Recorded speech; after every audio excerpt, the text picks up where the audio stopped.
What is up mga kaigalan, na babalik naman tayo sa panibagong video. And for today's video nga pala is gumawa ako ng gold farm. So ano pang hinihintay natin? Start na natin yung video. Let's go! So as you can see sa likuran ko mga kaigala is meron na akong elytra. So paano ko nga ba yan nakuha? Nag livestream ako nung nakaraan, which is pinatay namin yung dragon. And kung gusto nyo panoorin yung livestream ko, nandun lang sa Twitch ko. So dito natin gagawin yung gold farm kasi nakapag terraform na ako dito. And as you can see guys, nakapag gather na ako ng resources off cam. So as you can see guys, yan lahat ng mga gamit na kailangan natin para magawa natin yung gold farm. Kaya magbibuild na lang ako. Gawin muna natin itong deep slate tiles, yung mga deep slate ko. Kaya babalikan ko lang kayo kasi boring naman kung panoorin nyo, diba? So tapos ko nang gawing deep slate tiles yung mga deep slate ko. Kaya magsa-start na tayo ng build. So 6 blocks pataas ng ganyan.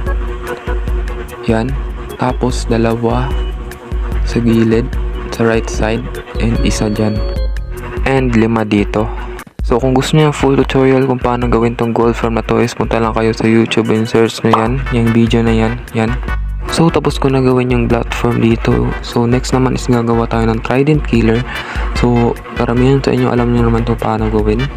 Yan, lagyan ng yung mga paikot na pistons, then redstone torch sa gilid, and then observer na nakatapat sa piston.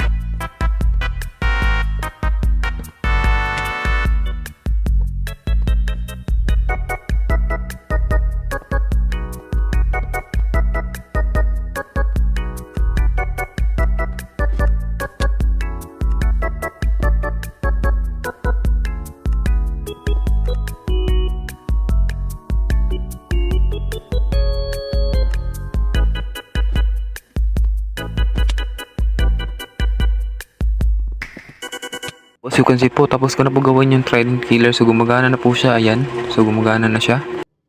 So ayun, nagloko yung recording ko. Oh my god, di ko alam kung anong nangyari. So papakita ko na lang sa inyo yung yung pagkatapos ng recording. So ayun, nagloko yung recording kaya ito yung nagawa ko. So hindi ko napakita sa video kasi nagloko nga yung recording ko. So yan. So dito sa taas yan, nalagyan ko na yan ng mga tubig. As you can see. So, yung kailangan na lang dito is yung portal tsaka yung mga redstone. Kaya tara, gawin na natin. Let's go. So, as you can see, natapos ko na gawin yung portal sa taas, yung 2 portal. So, yung kailangan na lang is yung redstone.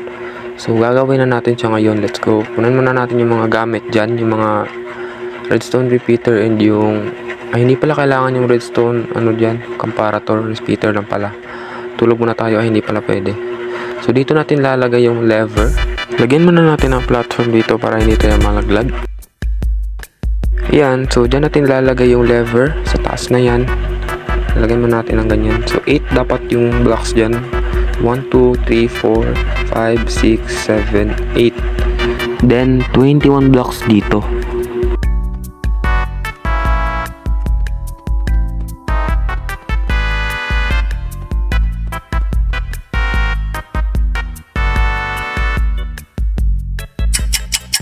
So, andito tayo sa base ni MC Teddy kasi kukuha ko ng powder snow dito sa nila. May mountain hill kasi dito tapos kailangan ko ng powdered snow. Hindi pa ako nakakuha kaya kukuha ako dito. So sana makakuha tayo. Ayun, natrap pa nga. So yan, babalik na tayo sa base kasi nakakuha na ako. Ang bilis naman nun. Kaya tara, balik na tayo sa base. Let's go. So as you can see guys, ang dami na lang binibuild dito. Ako, kaunti pa lang.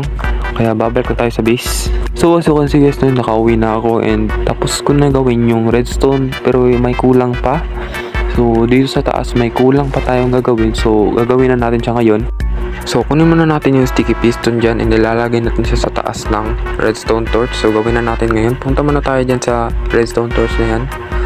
So akit tayo ng isang block and lalagay natin yung sticky piston. Ay mali. So kailangan natin ng akit ng isang block pa. So kunin muna natin yan. Inilalagay natin yung sticky piston. Teka. Yan, lalagay natin yung sticky piston in observer sa taas ng sticky piston. So kunin muna natin yung observer sa shulker. Dito ata yun. Yan, so kunin muna natin yan. Ilalagay natin sa sticky piston. So lagay natin dyan. And observer sa taas. Yan. Tatanggalin muna natin itong mga blocks. And akyat muna tayo ng dalawang blocks kasi ilalagay natin yung observer. Lagay natin dyan. And lalagay muna tayo ng blocks dyan. Ay, redstone muna pala. Unti na lang pala yung redstone ko, sana magkasya. So lagay natin ng blocks dyan. Yan. And redstone. Sana. Oh, yun, sakto. Ay, ano ba yan? Nagkamali na naman. And lalagyan muna natin ng isang block pa.